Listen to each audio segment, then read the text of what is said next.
From what I gather, Swooped is actually, otherwise known as Pyro, is playing tonight with KGB. Yeah. Pyro and KGB, got it. That makes sense. It's kind of their star lineup, I would say. All right, folks. Welcome to Quake Live TV. I am Grease Scotsman. I'm joined here by Fishsticks, and we should soon be joined by TGM of Quake Live TV. Fish, I know that you're not, you know, I mean, you follow the scene, but I wouldn't necessarily say that you're like, you know, it's like the thing that you follow and with every single turn and twist. But what are your predictions for tonight? Well, it's hard because on one hand you have Dehang, who is obviously a proven beast on the grand stage of many big tournaments, and then you have some players who haven't really been in big tournaments before. And this is an online tournament, so I would say that Dehang probably is not at his maybe top shape right now, but the question is, can Dehang and Scooby together be enough to take on Swooped and KGB? And obviously Swooped was featured in the Silent Gamers Cup. That was, yeah, it was cool to see him in the top of that as well. But you know, they're both amazing players. Neither of them are the top of the top duelers, but they're both, you know, top 16, top 32, at least duelers. I would say both top 16 maybe. Yeah. And you know, it's tough to say. I like you said, I haven't watched as much of the TDM 2v2, but you know, it's going to be a great match. I think if I had to give one of them an edge, I might, you know, tilt towards Swooped and KGB, simply because they're both they've been playing a lot. I mean, Swooped has been in a lot of these tournaments, and you know, KGB is very active, and I'm not sure Dehang's going to be on top of his game, or how Scooby's going to play in the end. So yeah, that's that. I think slight edge for Defoeman. Well, and kind of on that same note, I noticed that we did actually activate our match poll, which is a really easy thing to do when you're watching the live stream. You don't need to reload the page or anything. You'll see it show up on the right-hand side.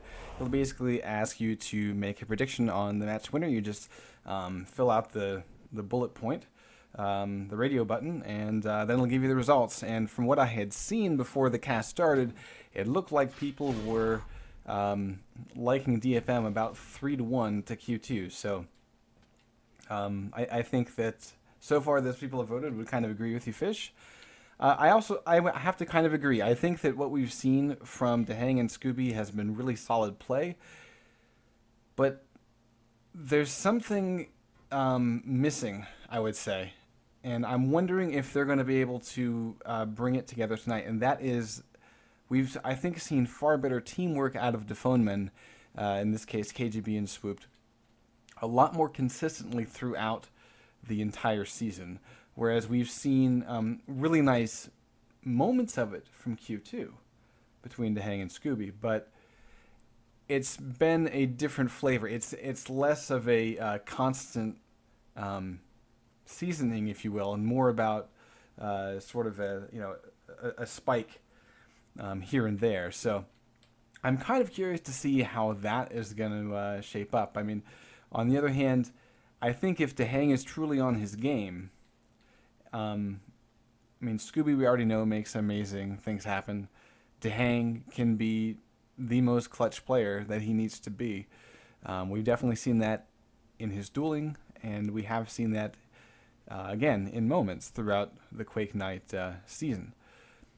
But KGB and Swooped seem to work really well together. And I feel like, based on the map choices, which actually we're still in the middle of, I'm checking IRC at the moment, but it does look like that, you know, based on the map choices, I mean, we've seen some amazing teamwork out of Defoeman, and that's what I think is really going to separate these two, because we already know that the aim is there for the most part for all these players. So it's going to come down to the strategy and tactics. So Dark, I want to introduce you again as one of the main admins for QuakeNight, and I want to say thank you. I believe Eric is also in the channel with us. So first of all, thank you guys for putting Team Deathmatch 2v2 on the map in the U.S. and allowing us to broadcast week after week. It's been great fun. Now, I know that there was some interesting happenings on the match that we didn't cover on Sunday, and given from what I've heard, I'm kind of glad I didn't spend my weekend on it. Do you mind enlightening us? Well, there's not too much to enlighten. But first and foremost, we appreciate the teams that ended up showing up for the finals. Earned their spot. In fact, just a quick reminder, it was actually seed number 3 and 4 that ended up moving to the finals, and that was One-Eyed Monster and K9. It was played in 2 maps.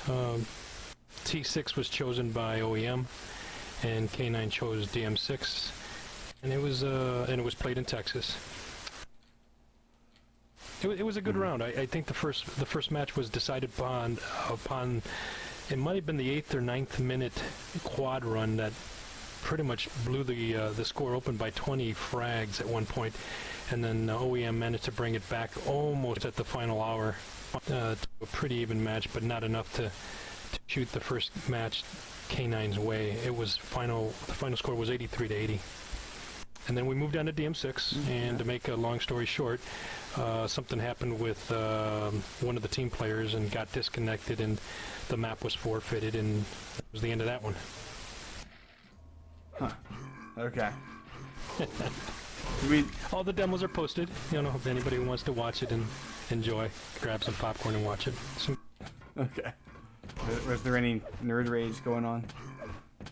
Yeah, I'll let the spectators decide that one. You know, I like people to make up their own mind.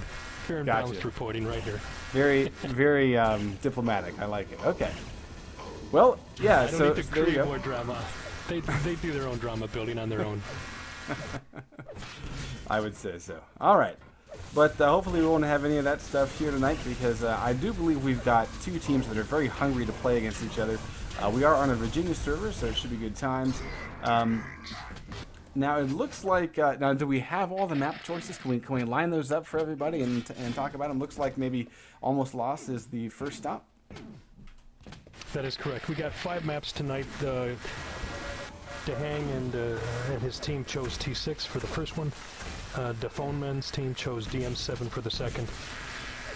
And just to finish up the lineup if needed for game 3, 4, and 5 in order, DM6, T7, and ZTN1. Okay. So wait, so ZTN is the final tiebreaker if we get there. Is that what you just said? If we get to a 5th map, the ZTN1. That's correct. Gotcha. Interesting. What I've said many times is I've been really interested in what Swooped has been putting together throughout the course of this season, and of course also doing so well in the Silent Gamers Cup. KGB says, Greece, we plan on dominating. Okay. And I would say, that might be a possibility, because, to be quite honest, like I said, I feel like the Phone Men do have the better teamwork. But KGB says, we feel like dominating, and then we're watching Sports Center. Awfully confident. Would you expect anything else from There Is No Spoon, aka KGB? Hey, did you guys see the accusations? Not to spread rumors or anything. Oh, on ESR? That's like an obligatory post whenever KGB is playing. It's okay. He makes a lot of people cry. I watched it and I couldn't see the hacks at all. No, So no that's one what- could. No one could. That's what we was referring to during my call-in on Call and Brawl. Now that makes sense. And there was cheesy music and everything. One observation of map choices this round versus the last time they played for regular season. The only difference is that the first map played was T7. Was that Furious Heights? Yeah. Yeah, that was the first map played, and DFM won it. And then the second map was DM7, and if you recall, DM7 was pretty dominating by DFM's performance.